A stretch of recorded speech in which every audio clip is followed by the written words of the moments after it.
మహాగణాధిపతయే నమః. ఓం గురుభ్యో నమః. ఓం శ్రీమాత్రే నమః. అరుణాం కరుణాతరంగితాక్షీం ధృతపాశాంకుశపుష్పబాణచాపాం అనిమాదిభిరావృతాం మయూకైః అహమిత్యేవ విభావయే భవానీం.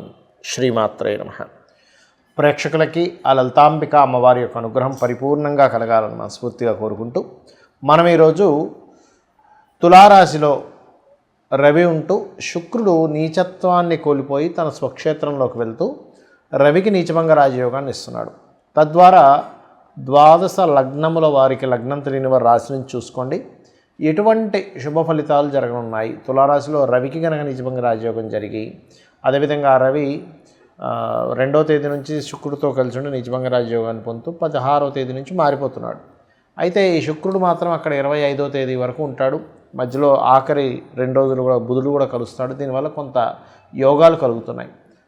దాని మూలంగా ఎటువంటి విషయాల్లో బాగుండబోతుంది, మరి మిగతా పాపగ్రహాల సంబంధం వల్ల ఇటువంటి విషయాల పట్ల కాస్త జాగ్రత్తగా ఉండాలనేటువంటి అంశాలు చెప్తుంది. నేనైనప్పటికీ కూడా చెప్పిస్తుంది సాక్షాత్ లలితా అమ్మవారిగా భావిస్తూ ఒక్కొక్కటిగా మనం తెలుసుకుందాం. మిథునం వారి కనుక చూసుకున్నట్లయితే పంచమ స్థానంలో రవి నీచభంగ రాజయోగాన్ని పొందుతున్నాడు. దీని మూలంగా మీరు చేసేటువంటి ప్లానింగ్ ఐడియా 2వ తేదీ నుంచి 25వ తేదీ వరకు మీరు తీసుకునేటువంటి ఎటువంటి నిర్ణయం అయినా సరే చక్కగా ఉంటుంది. ఎందుకంటే ఇక్కడ మిథునం వారికి 3వ స్థానంలో కేతు ఉంటూ భాగ్యస్థానంలో రాహు ఎప్పుడైతే ఉండి శని వచ్చి కలుస్తున్నాడో ఇది ఇచ్చేటువంటి రిజల్ట్ ఏమిటి అని చెప్పి చూసుకున్నట్లయితే పర్టికులర్గా ఈ రిజల్ట్ మీకు సంతానం కోసం చేసే ప్రయత్నము, ఏదైనా ఒక ప్లానింగ్ చేసుకున్నట్లయితే ఆ ప్లానింగ్ ద్వారా మీకు ఒక మంచి లబ్ధి కలగడము, అదేవిధంగా కొంతమంది కొత్త ఫ్రెండ్స్ పరిచయం ఏర్పడడం అనేటువంటివి కనబడుతున్నాయి. అయితే ఇక్కడ ఈ శుక్ర రవులతో పాటు బుధ కుజులు కూడా 6వ స్థానంలో ఉంటున్నారు. సో ఎప్పుడైతే ఈ కుజుడు బుధుడు 6వ స్థానంలో ఉంటున్నారో ఇది ఇచ్చేటువంటి రిజల్ట్ ఏమిటి అని చెప్పి చూసుకున్నట్లయితే పర్టికులర్గా ఇది గమనించండి, ఇది ఘర్షణ యోగాన్ని క్రియేట్ చేస్తుంది. కాబట్టి అనవసరంగా ఘర్షణ జరుగుతుంది దీనివల్ల అనుకునేటువంటి అంశాల్లో కొంత జాగ్రత్తగా ఉండడము.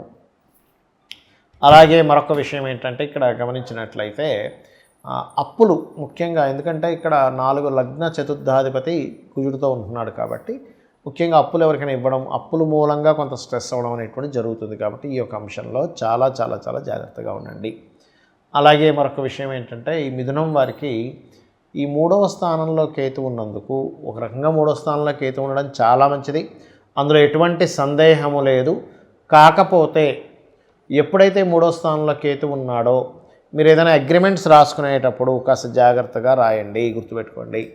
అలాగే మరొక విషయం ఏంటంటే ఇక్కడ గమనించినట్లయితే ఈ కేతువు యొక్క ప్రభావము మరియు అదేవిధంగా ఈ రాహు యొక్క సంబంధించినటువంటిది, అంటే రాహు భాగ్యస్థానంలో ఉన్నందుకు పితృదేవత సంబంధించిన పితృకర్మలు ఏవైతే ఉంటాయో పితృకర్మలు చేయడం ఇటువంటివి ప్రధానంగా మీరు జాగ్రత్త తీసుకోండి. ఇక మీరు నిత్యము చేయవలసిన దేవతారాధన సూర్య నమస్కారాలు, గణపతి యొక్క ఆరాధన చేయండి, అన్ని విధాలు బాగుంటుంది. చాలామందికి ఈ నీచభంగ రాజయోగాలు కానివ్వండి, విపరీత రాజయోగాలు కానివ్వండి జన్మజాతకంలో ఉంటాయి. కానీ మనం ఎక్కడికి వెళ్ళినా సరే ఏమండి మీకు ఫలానా యోగం ఉంది అంటుంటారు, కానీ వాళ్ళ జీవితం చూస్తే చాలా డౌన్లో వెళ్తూ ఉంటుంది.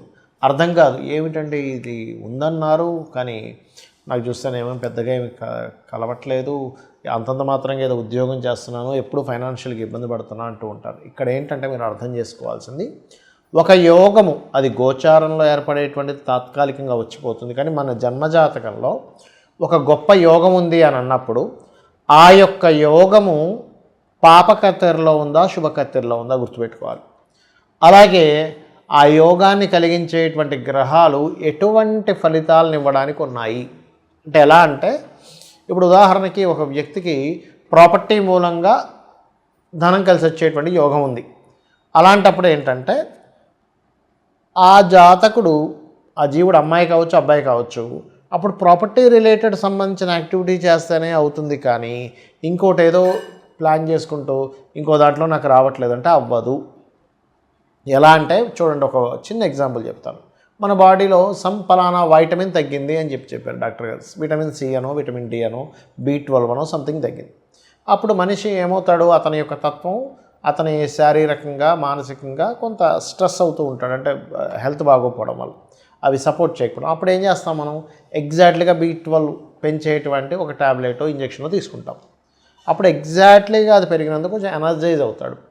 అలాగే ఇక్కడ ఆ ప్లానెట్ ఆ కాంబినేషన్ ఏదైతే ఉందో దానికి సంబంధించినటువంటి కర్మ చేయడం మీకు ఆ యోగాన్ని ఇస్తుంది. ఒకటి పాయింట్ నెంబర్ 1.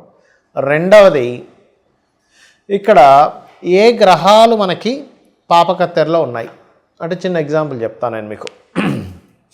మీకు ఏదైతే మహాదశ నడుస్తుందో అంటే ఉదాహరణకి సూర్యభగవానుడు ఓన్ హౌస్లో ఉన్నాడండి, సింహరాశిలో సూర్య మహాదశ రాబోతుంది, అద్భుతం, అది ఇది అని. కానీ సూర్యుడికి అటు ఇటు శని రాహువులు ఉన్నారు. అప్పుడు ఏం చేస్తుంది అది ఇవ్వలేదు రిజల్ట్. ఎలా అంటే ఒక ట్రాఫిక్లో ఒక వాహనం కనుక స్ట్రక్ అయిపోయినప్పుడు అటు ఇటు వాహనాలు ఉన్నప్పుడు ఎలా అయితే ఇబ్బంది అవుతుందో ఆ రకమైనటువంటి ఇబ్బంది అనేటువంటిది కలుగుతుంది, గుర్తుపెట్టుకోండి. అలాగే మరొక విషయం ఏంటంటే ఇక్కడ గమనించినట్లయితే ఇక్కడ ఒకటే విషయం,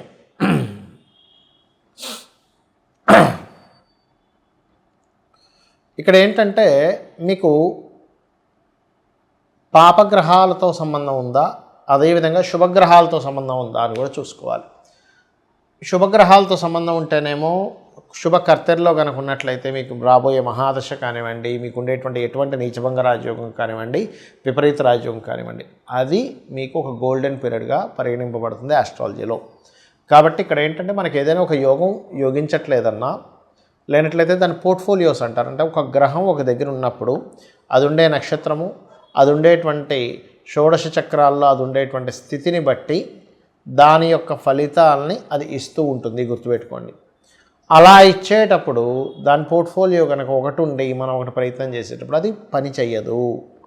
కాబట్టి మనం ఏం చేయాలి, ఎటువంటి గ్రహస్థితి ఉన్నా కానీ కొంతమందికి ఎలా ఉంటుందంటే ఏమిటోనండి జాతకం అర్థం కావట్లేదు అంటూ ఉంటారు. నేను చెప్పేది ఒకటే, లలితా సహస్రనామాలలో మీ జన్మజాతకంలో మీరు ఏదైతే ప్రయత్నం చేస్తున్నారో ఆ ప్రయత్నానికి తగ్గటువంటి నామాలు ఉంటాయి.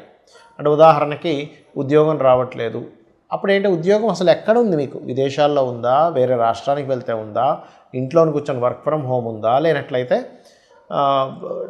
అంటే రెండు ఉద్యోగాలు చిన్న చిన్న జాబ్స్ రెండు చేసే ఉంటాయి, అలా ఉందా, లేకపోతే అసలు యోగమే లేకుండా వ్యాపార యోగం ఉందా. ఫస్ట్ ఇది మీరు ఐడెంటిఫై చేసి దానికి సంబంధించినటువంటి ఏ గ్రహమైతే మనకు సపోర్ట్ చేయాలో ఆ గ్రహ సంబంధించిన అధిష్టాన దేవతను ఆరాధించడము. ఏ ప్లానెట్ మూలంగా అంటే ఇక్కడ ఏంటంటే గ్రహాలు మనల్ని ఇబ్బంది పెట్టడం కాదు, మన కర్మ గ్రహ రూపంలో ఒక సాఫ్ట్వేర్ లాగా పనిచేస్తూ ఉంటుంది. ఆ గ్రహ సంబంధించినటువంటి దానం ఇవ్వడము, ఆ గ్రహ సంబంధించినటువంటి హోమం చేసుకోవడము లేదా తర్పణం చేయడము, ఆ రకంగా చేస్తూ ఉండాలి. అప్పుడు మీకు ఖచ్చితంగా 100% మీరు ఏదైతే లైఫ్లో ఒక గోల్ అనుకుంటున్నారో అది ఖచ్చితంగా తీరుతుంది. దీంతోపాటు ఇప్పుడు ఉద్యోగం రావట్లేదు, ఓం మాణిక్య మకుటాకార జానుద్వై విరాజితాయ నమః. ధనపరమైన ఇబ్బంది ఎక్కువగా ఉంది, ఓం సంపత్కరీ సమారూఢ సింధుర వ్రజసేవితాయే నమః. లేదు అనారోగ్య సమస్యలు ఇబ్బంది పడుతున్నారు, ఆరోగ్యం బాగుండట్లేదు, అలాంటప్పుడు ఓం సర్వవ్యాధి ప్రశమని సర్వమృత్యు నివారిణి అగ్రగణ్య అచింత్య రూప కలికల్మషనాశిని నమః. ఈ రకంగా ఒక్క నామం అని కాదండి, లలితా సహస్రనామాల్లో మనకి 1000 నామాలు, సహస్రం అంటే 1000 అనంతం అని. అంటే అమ్మవారు ఇక్కడ మనం అర్థం చేసుకోవాల్సింది అనేక రూపాలలో ఉన్నటువంటిది అమ్మవారు. ఆ అనేక రూపాల్లో ఉన్నటువంటి అమ్మవారిని, ఆ ప్రకృతి రూపంలో ఉన్నటువంటి అమ్మవారిని మనం గుర్తిస్తూ తత్సంబంధించినటువంటి ఆరాధన భక్తి శ్రద్ధలతో ధర్మబద్ధంగా ఉంటూ ఎవరైతే చేస్తారో ఖచ్చితంగా అమ్మవారి యొక్క అనుగ్రహం మనకి కలుగుతుంది.